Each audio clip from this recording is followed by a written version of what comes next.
बिस्मिल्लाहिर्रहमानिर्रहीम। अस्सलामु अलैकुम। आप देख रहे हैं ताज 92 न्यूज़ और मैं हूं आपकी होस्ट नाइला भट्टी। नजर डालते हैं आज की हेडलाइंस पर। दड़ू से मुख्तियार अली खोखर की खबर शामिल करते हैं। दड़ू का नवाही शहर बनू सिंधी सकाफती रंगों में रंग गया। हर तरफ सिंधी टोपियां पहने असातिज़ा और बच्चों ने कौमी तरानों पर रक्स किया। गवर्नमेंट प्राइमरी स्कूल बनू में असातिज़ा की जानिब से सकाफती प्रोग्राम बड़े जोशो खरोश से मनाया गया। तलबा तालिबात की जानिब से टेबलोस और तकारीर पेश की गईं।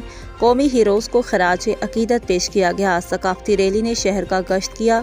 इस मौका पर स्कूल के असातिज़ा गुलाम अब्बास पलेजो, तैमूर पलेजो, नसीर खट्टी, सदीक पलेजो और दीगर ने प्रेस क्लब दड़ू की टीम से गुफ्तगू करते हुए कहा कि एकता का दिन हमारे लिए ईद के दिन जैसा है। हम 5000 साल कदीम सकाफती तहजीब के वारिस हैं। इंशाअल्लाह जब तक जान में दम है हम अपनी सकाफत का दिन मनाते रहेंगे।